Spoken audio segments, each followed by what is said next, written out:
Hi, I'm Rip Stalvey for the American Poultry Association's Education and Training Committee. In this video, Mike Omeg will share with us how he incubates his New Hampshire eggs. It's a very interesting presentation.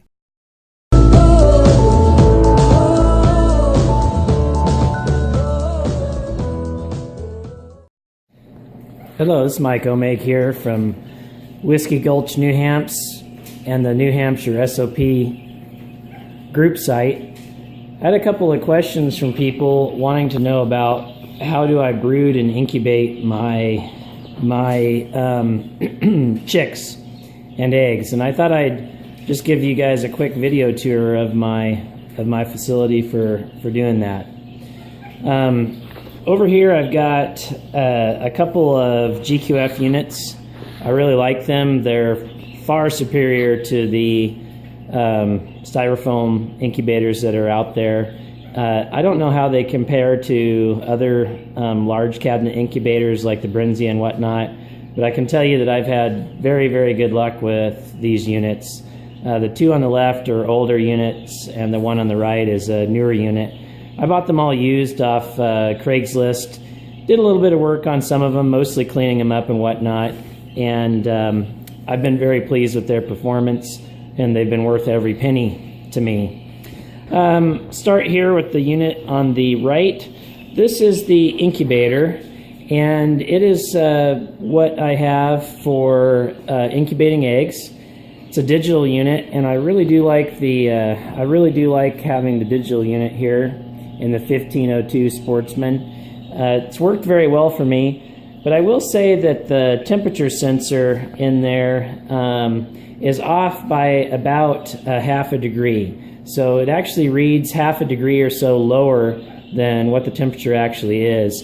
So I keep it set at 100.5, and that provides me with very good hatches, and I've had excellent luck with that. You can see that I have a couple of eggs inside there. I actually write on my eggs when the date that they were placed, the date to move them to the hatcher, and the date that they are scheduled to hatch. I found over time that I can never have too many notes written to myself to help me remember, and that's, I think, very important with chicken eggs and turkey eggs. You definitely don't want to have birds hatching in your incubator, and you want to keep track of things over time carefully. I'm just going to open this up here and show you what I've done for pads. I have, as you can see, this 5-gallon bucket, and it automatically fills with a float valve the humidity tray, which is located right here. And you can purchase fiber pads from GQF if you would like. They're they aren't very expensive, but they don't last very long. In my mind, they're kind of a hassle. So what I actually did was buy industrial sponges here. And I live in a low humidity area, so just the pan on its own with no sponges actually does not work well for me. And so I have added these sponges. They last, well, these have been in here, they've lasted over a year now, and they keep in very good shape. I clean them every once in a while with bleach. You can see that they're nice and clean. They don't grow mold or anything like that. And I use these sponges to provide extra humidity for my hatching eggs that are there. These happen to be turkey eggs. I don't have any chicken eggs in my incubator at the moment. So that's my incubator. I'll talk a little bit about storing hatching eggs here. So the middle unit here is where I store my hatching eggs. This actually doesn't have any power being applied to it. It's really just a storage case. There's always a lot of questions every year around hatching season about how people store their hatching eggs. I don't think you need anything fancy. I don't think you need to store them in a root cellar. I think just storing them like I do in here. This room is slightly below room temperature typically, but I do think it's nice to add some extra humidity to the area where the hatching eggs are at. I store my turkey eggs, believe it or not, for up to 3 or 4 weeks and have still excellent fertility in turkey eggs. Chicken eggs, I think, are more delicate. They don't store nearly as long. I generally don't store them for more than 10 days. I found after 10 days, the fertility starts to drop off fairly quickly. But I like to do fairly large incubations. I think that makes things easier for hatching, brooding, and most importantly, when you cull, I like to cull from a larger group of birds instead of culling from a bunch of small groups that are different ages. It's easier to cull from fewer groups that are the same in age. Basically what I have here is I have the humidity tray with water. That just keeps the humidity up in this unit. Again, this unit's not plugged in, the fan's not working, the temperature isn't on, and I also don't rotate the eggs. I haven't found that to make any difference turning eggs. I think they do just fine as long as they're stored with the wide end facing up. I haven't had any problems. This is what works for me. May not work for everybody. I also, I pedigree breed my birds, and so I know I write on each egg the date at which it was laid and the hen that it came from, the hen or pullet. And that allows me to control my breeding program for my New Hampshires very carefully, see the winners and see what doesn't do well. The other thing I can do is if you look here, each of the lines that go up and down are, these are individual hens.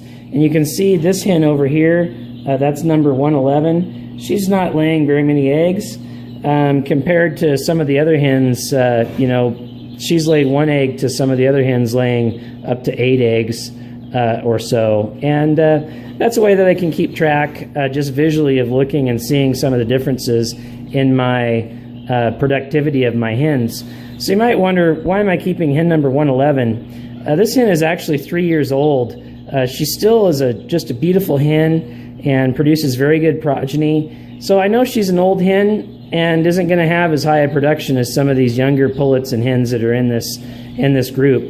But I want to hatch as much as I can from her for as long as I can. So that's how I store my hatching eggs here before I put them in the incubator. We'll talk about incubation. All right, so we've talked about how we store hatching eggs and how I incubate them.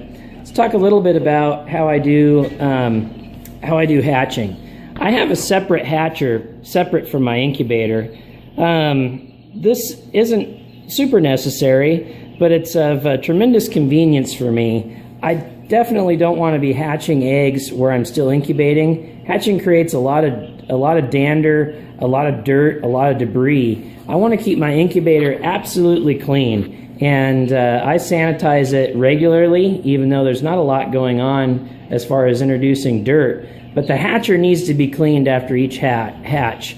There's always been questions about how clean these places need to be. I want them to be spotless, absolutely spotless. Why waste your time with spending the time putting eggs in, collecting eggs, feeding breeders and whatnot, if you're just going to put them in a dirty hatcher, a dirty incubator with dirty trays? It's a waste of time. You lose chicks if you don't keep your place fastidious. And so I do that.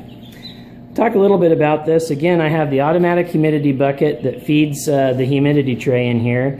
And this is a case where I use the pads that are available from GQF. They aren't very expensive, as I mentioned before, but I actually have to place, because of the dry environment I live in, I actually have to place 3 pads in here, and I like to maintain about a 65% humidity at hatch.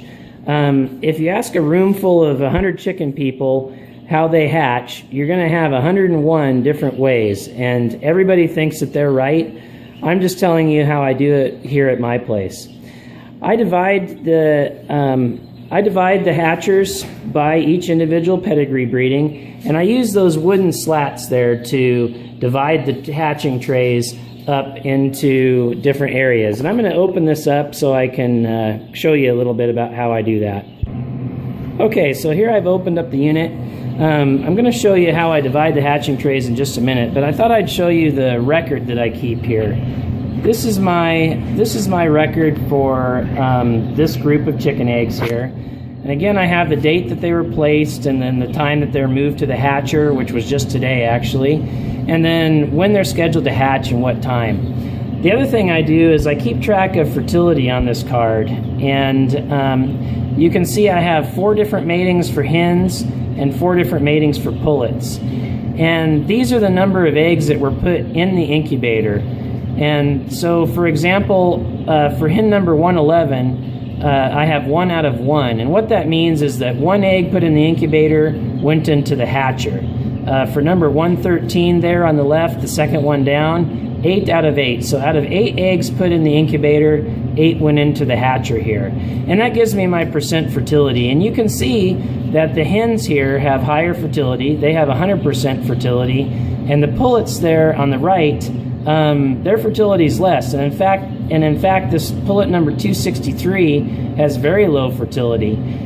She's had consistently low fertility, and I plan on probably eliminating her from my breeders here because she's had very, very low fertility.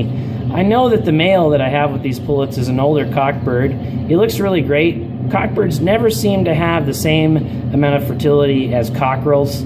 I guess they're just getting comfortable and lazy. But these are acceptable numbers to me for my fertility. And when I actually hatch, I'll write a 3rd number on here that shows how many chicks actually hatched out of these eggs, and that gives me my hatchability number. So the number of eggs put in the incubator versus how many hatched gives me my hatchability. The other thing that's really important is this unit right here. This logs temperature and relative humidity. That's super important. You can see I have 2 of these units in here. It's running about 100 degrees. That's close enough. Between 99 and 100 degrees is what I hatch at. Some people turn the temperature down.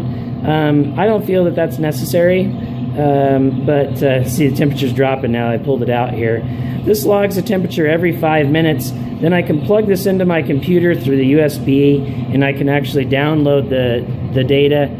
We hope you've enjoyed hearing from Mike Omeg about how he incubates his eggs.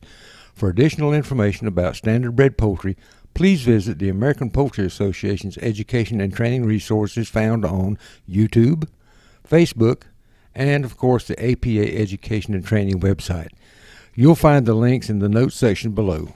We would also encourage you to join the American Poultry Association if you're not already a member. Just follow the handy link below to sign up today.